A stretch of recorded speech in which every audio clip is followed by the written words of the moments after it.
Hola, en este vídeo vamos a ver la primera de nuestras técnicas cuantitativas, que es la más común de todas, y se trata de los cuestionarios. Los cuestionarios, todos sabéis lo que son y los habéis hecho para valorar las asignaturas de la universidad cada semestre, así que ya sabéis que son un conjunto de preguntas para las cuales hay unas opciones de respuesta, unas respuestas abiertas, y hay que completarlas todas, o al menos las que sean obligatorias, y no cabe lugar para que nos salgamos del molde, ¿no? Tenemos que contestar precisamente a lo que nos están preguntando. ¿Cuál es el objetivo de los cuestionarios? Extrapolar y generalizar. Le vamos a pasar el cuestionario a una muestra de personas que sea del tamaño que convenga en comparación con el tamaño de nuestra población, para poder extrapolar estos resultados y decir, bueno, esto que nos ha salido en nuestra muestra se puede aplicar al conjunto de la población de estas características. Los cuestionarios van siempre seguidos de pruebas estadísticas, que las tenemos en nuestro curso de SPSS, así que aquí vamos a ir viendo las características de los cuestionarios y luego veremos en qué momento aplicaremos cada una de las técnicas de SPSS para que podáis ir a continuación a verla.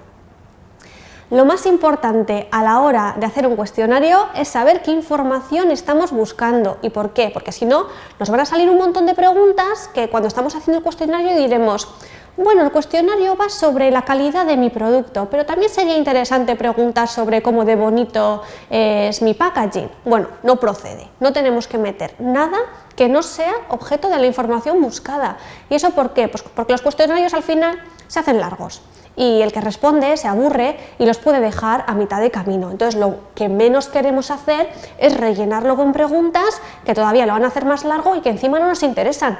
Pues ya haremos otro cuestionario más adelante sobre otra cosa que nos parezca interesante. En este momento tenemos que centrarnos en la información que buscamos. A continuación, lo más importante que tenemos que hacer es elegir el tipo de cuestionario. ¿Cómo vamos a recopilar estas respuestas? Pues tenemos distintas formas. La primera forma es en persona, la segunda forma es por teléfono, la tercera forma es en papel y lápiz y la cuarta forma es online, por internet. Cada una tiene sus particularidades. Por ejemplo, ¿cuál tiene más coste económico y temporal? Las que más en persona y por teléfono, porque tiene que haber una persona dedicada a hacerte a ti el cuestionario, mientras que en papel, lápiz o online lo haces tú y ahí no hay nadie persiguiéndote ni estando contigo. Así que normalmente en persona o por teléfono haremos menos cuestionarios que en papel y lápiz o online, porque eso solo los mandamos y ya está. En cuanto a flexibilidad ante el encuestado, bueno, pues aquí ganan en persona y por teléfono. ¿Por qué? Porque si el encuestado no entiende la pregunta, el que le está haciendo el cuestionario se la puede explicar o le puede decir, no, aquí no me refería a esto, sino que me refería a esto otro. Sin embargo, cuando hacemos el cuestionario por escrito, si no entendemos algo, pues ya está, lo hemos entendido mal y hemos respondido mal, o hemos dado una respuesta distinta a la que teníamos que dar y nos quedamos con esa respuesta mal dada, no tenemos esa flexibilidad de reacción. En tasa de respuesta también hay diferencias. Donde más tasa de respuesta hay es en persona. Ya habréis tenido la ocasión de ver que cuando os paran por la calle para haceros una encuesta os enfadáis mucho, pero resulta un poco difícil escaquearos, ¿no? Creéis que vais a quedar mal y ahí, bueno, pues se dan 4 respuestas y ya está. Sin embargo, cuando tenemos un cuestionario online es muy fácil no responder. Simplemente ignorar el email, borrarlo, empiezo a hacerlo y me aburro y lo dejo, ¿no? Así que normalmente en persona haremos menos cuestionarios, pero casi todos serán respondidos, mientras que online lo podemos lanzar a 600 personas y a lo mejor recopilamos solamente 100.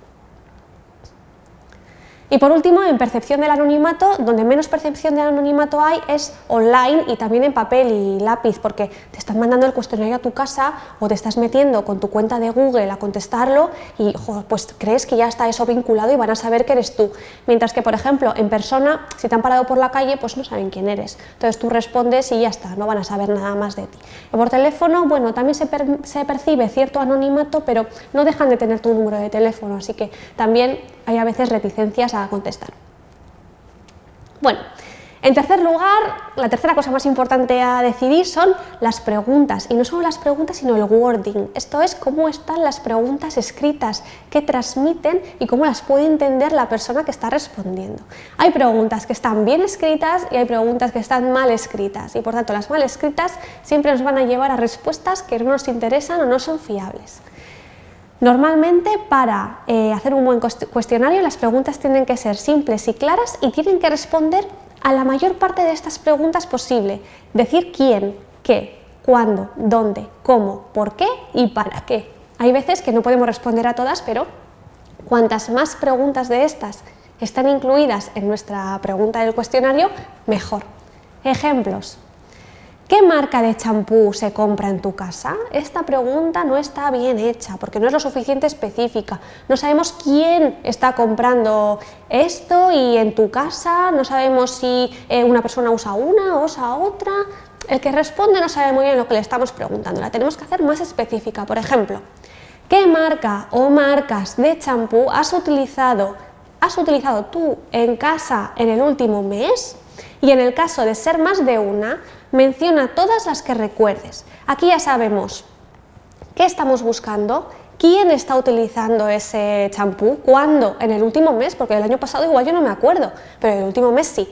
Y luego terminamos la pregunta diciendo, menciona todas las que recuerdes, no menciona todas las que hayas utilizado, porque igual se agobia, el que está en el cuestionario se agobia y dice, jo, no me acuerdo, se pone ahí a intentar pensar y pierde tiempo y se estresa. Sin embargo, si decimos las que recuerdes, al final siempre va a escribir las que recuerda. Entonces, si le decimos las que recuerdes, está más relajado, ¿no? Dice, bueno, yo me acuerdo de esta y de esta otra, voy a poner las dos. Y no me estreso tanto por olvidarme de alguna.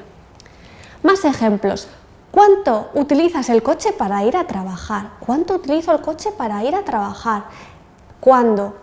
¿En qué momento? ¿En mi vida? ¿Este año? ¿Ayer? No tengo mucha información en esta pregunta. Sin embargo, puedo decir, del total de kilómetros que has conducido en el último mes, aproximadamente qué porcentaje ha sido para ir o volver de tu trabajo. ¿Vale? Así ya estamos acotando mucho el quién, tú, a dónde vas, cuándo, con qué propósito, para qué. Otro ejemplo. ¿Cuánto dinero has gastado en fruta en supermercados Eroski entre 2011 y 2021? Bueno, aquí es bastante específico, ¿no? Porque es cuánto dinero has gastado tú, ¿en qué? En fruta. ¿Dónde? En supermercados Eroski. ¿Cuándo? Entre 2011 y 2021. ¿Qué hay de malo con esta pregunta? Que es muy difícil de contestar. Acabaríamos siendo pues esta persona que tiene que hacer unos cálculos de decir, bueno, en 10 años yo cuánto dinero me he gastado en Eroski, pues no tengo ni idea. Y te voy a dar un número que no va a ser para nada realista y que me lo estoy inventando prácticamente. Entonces, sí que tenemos que hacer que nuestras preguntas sean simples y claras y además que sean fáciles de calcular para el que está contestando, sobre todo para que la información sea fiable, para que no me den un número que se han inventado.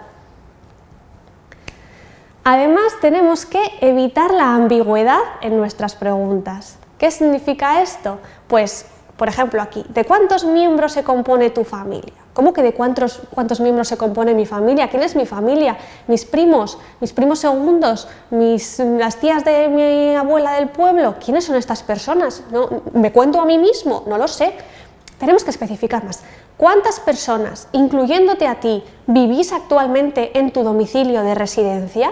Porque a lo mejor yo no vivo con mi familia, pero lo que está buscando el entrevistador es saber cuánta gente hay en tu casa, pero no son tu familia, entonces quedarían excluidos de la pregunta anterior. Y aquí se especifica, incluyéndote a ti. Esa pregunta es de las más comunes cuando se pregunta por el número de miembros en el hogar. Siempre se dice, bueno, pero ¿contándome a mí o no contándome a mí? Siempre hay que preguntarlo.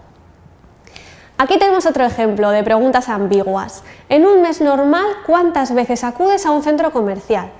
Pocas veces. A menudo. Pues yo qué sé, ¿qué entiende esa persona por pocas veces o a menudo?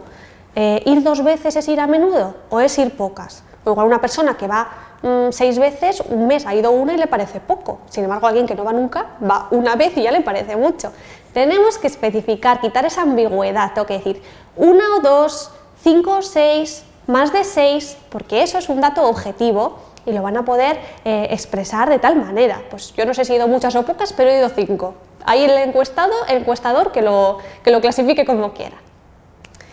Tercera recomendación para las preguntas, evitar las preguntas inductivas. Son las preguntas que te llevan a ciertas respuestas. O sea, la propia pregunta te está diciendo que contestes algo en concreto. Por ejemplo, ¿crees que la ciudadanía debería permitir los discursos contra la democracia o crees que la ciudadanía debería prohibir los discursos contra la democracia? Estas dos preguntas, si ponemos las dos, entendemos que el que dice que sí a la primera dirá que no a la segunda, ¿no? Pues no es así. Si decimos una pregunta que lleve la palabra permitir, discursos que sean negativos, mucha gente va a decir que no. Sin embargo, si llevamos una pregunta en nuestro cuestionario que diga prohibir, mucha gente va a decir que no a prohibir. Entonces no podemos utilizar palabras que lleven a cierta respuesta concreta, porque el resultado no va a ser fiable. Tendríamos que decir, ¿cómo crees que debería actuar la ciudadanía contra este tipo de acción? Y dentro de las respuestas podemos poner, debería permitir, debería no hacer nada, debería prohibir. ¿Vale? El siguiente consejo para nuestras preguntas del cuestionario es evitar las preguntas compuestas. Eso es que haya varias respuestas que nos ronden en nuestra cabeza acerca de esa pregunta y que sean contradictorias entre sí, porque estamos valorando varias cosas a la vez. Por ejemplo, ¿te parece que Coca-Cola Cero es una bebida rica y refrescante? ¿Sí o no? ¿Y qué pasa si es rica pero no es refrescante? ¿Qué digo? ¿Que sí o que no? Bueno, pues estas preguntas se solapan, tienen varias cosas que hay que valorar por separado, así que deberíamos decir si la Coca-Cola Cero es una bebida rica y si la Coca-Cola Cero es una bebida refrescante, por separado, para evitar confusiones.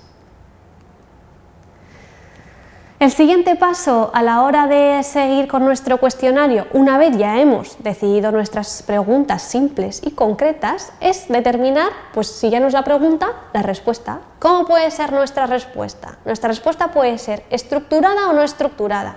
No estructurada significa que dejamos un espacio abierto para que el consumidor o la persona encuestada responda lo que quiera, escriba lo que le apetezca.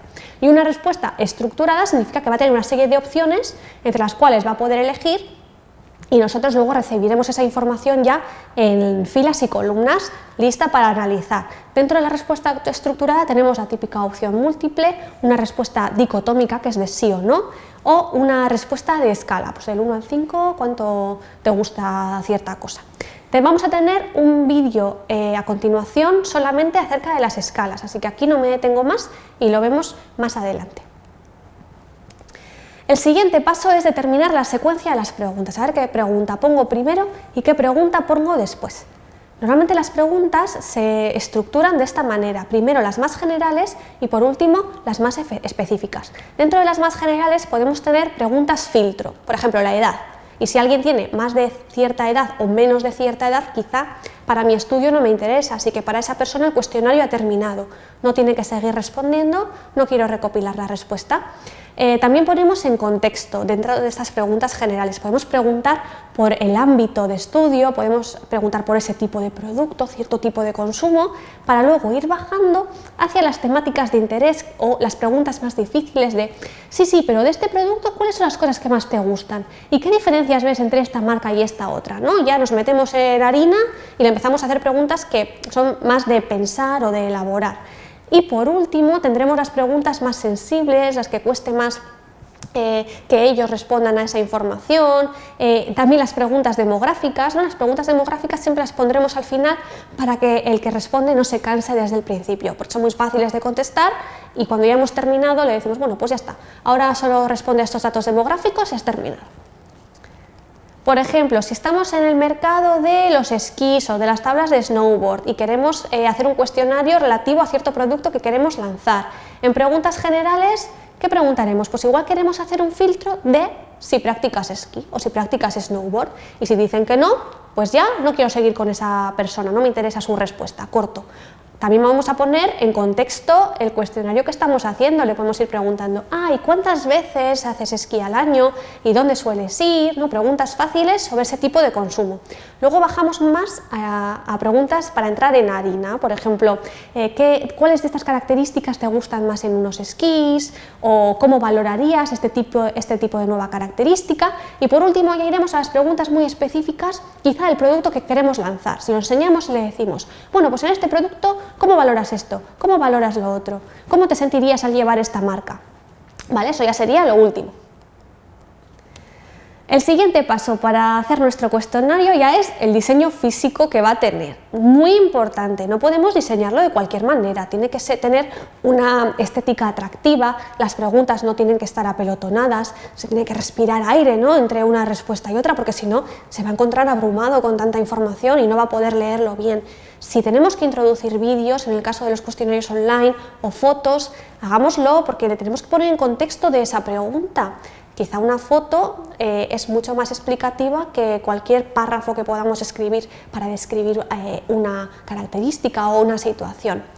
Tenemos un vídeo también hecho sobre consejos para hacer un cuestionario en Google Forms, ¿vale? Un cuestionario online. Os invito a que lo veáis para poder diseñarlo de forma atractiva y que se le haga ligero a la persona que lo tiene que responder, porque nuestra prioridad es que terminen el cuestionario. Todos los cuestionarios que estén a medias no nos van a servir, ¿vale? Necesitamos que las personas los terminen. Y por último, ¿qué haremos con nuestro cuestionario? Pues haremos una prueba o un pretest, ¿no? Imaginemos que es el antígeno que nos vamos a hacer antes de la PCR, el que nos va a decir si va bien o si va mal la cosa. Esto es lanzar el cuestionario a un grupo pequeño de personas y que nos diga si se entiende bien, si han tenido alguna duda, si han tenido cierto pensamiento negativo hacia cierta pregunta, lo que sea. Que nos den feedback para que lo podamos arreglar antes de que lo lancemos, pues quizá a una base de datos de 700 personas, ¿vale? Así que esto es muy importante para que luego no haya sustos, para que luego no tengamos 700 personas que han respondido mal a una pregunta porque no se entendía, ¿vale? Súper importante hacer el pretest. Así que estos son los consejos que tengo para hacer paso a paso un cuestionario, y en el vídeo a continuación veremos consejos específicos para poner escalas. Muchas gracias y hasta pronto.